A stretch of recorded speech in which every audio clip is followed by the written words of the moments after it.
بسم اللہ الرحمن الرحیم۔ السلام علیکم ورحمۃ اللہ۔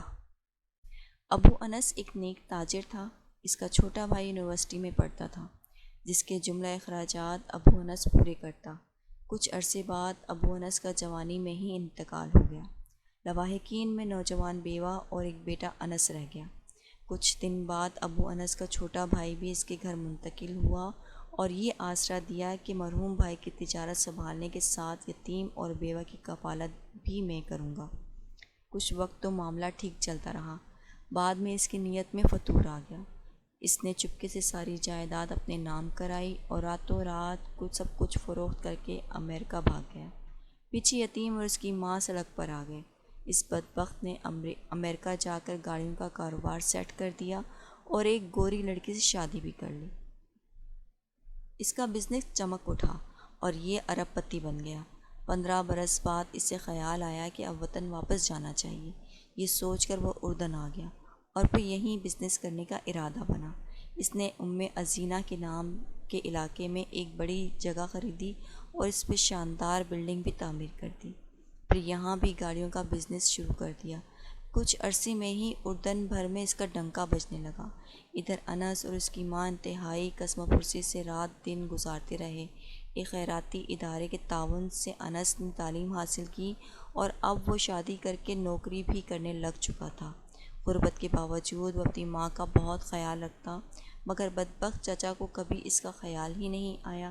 لیکن انس اور اس کی ماں کو سب معلوم تھا کہ وہ حرام خور واپس آ چکا ہے۔ ایک دن ماں نے بیٹے سے کہا کہ ہمت کرو، جاؤ اپنے چچا کے پاس، اس سے اپنے باپ کے مال کا کچھ حصہ مانگو۔ ماں کے کہنے پر انس چچا کے شو روم پہنچ گیا، مگر چچا نے گھٹور دلی کا مظاہرہ کر کے اسے بھگا دیا اور کہا کہ آئندہ ادھر کا رخ بھی کیا تو گرفتار کرا دوں گا۔ وہ بوجھل قدموں کے ساتھ ماں کے پاس واپس آیا اور سارا ماجرا سنایا۔ بیوہ سوائے بددعا کے کیا کر سکتی تھی؟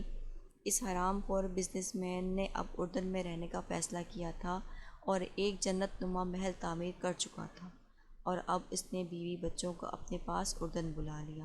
ادھر وہ لوگ امریکہ سے روانہ ہوئے اور ادھر یہ بدبخت انہیں لینے کے لیے اپنی نئی ماڈل کی پرتعیش گاڑی لے کر ایئرپورٹ روانہ ہوا۔ جب وہ ایئرپورٹ سے باہر نکلے تو یہ سب اس نئی گاڑی میں سوار ہو کر اپنے محل کی طرف چل پڑے۔ یہ سارا منظر دیکھ کر فرشتہ اجل ہنس رہا تھا۔ جیسے ہی اس کی گاڑی مین سڑک پر پہنچی تو ایک تیز رفتار ٹرالر نے اس سے رون ڈالا اور انس کا حرام خور چچا اپنی امریکن بیوی اور دونوں بچوں کے ساتھ ٹکڑے ٹکڑے ہو گیا۔ پیچھے اس کے سوائے انس کے کوئی نہیں تھا، یہی اکلوتا وارث۔ اب اس کا محل، شو روم اور بزنس بیٹھے بٹھائے انس کی جھولی میں گر گیا۔ کیسا عجیب معاملہ ہے رب کریم کا! اس نے یتیم کے مال کو کئی گنا بڑھا کر اسے لوٹا دیا۔ وہ مظلوم کی دعا ضرور سنتا ہے، اگرچہ اس کے ظاہر ہونے میں 15 برس بھی لگ جائیں۔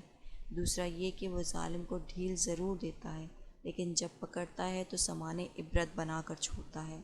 تیسرا یہ کہ حرام کا انجام کبھی اچھا نہیں ہوتا۔ اس لیے میرے نبی کریم صلی اللہ علیہ وآلہ وسلم نے فرمایا کہ مال حرام سے پلنے والا جسم کا زیادہ حقدار دوزخ ہے۔ اللہ پاک ہم سب کو حرام سے بچائے اور حلال ہی پر اکتفا کی توفیق عطا فرمائے۔ آمین یا رب العالمین۔ ہماری آج کی ویڈیو کو پسند کرنے کا بہت بہت شکریہ۔ اس ویڈیو کو لائک کریں، چینل کو سبسکرائب کریں اور بیل آئیکن کو کلک کرنا مت بھولیں تاکہ ہماری ہر نئی آنے والی ویڈیو آپ کو جلد سے جلد موصول ہو سکے۔ اللہ حافظ۔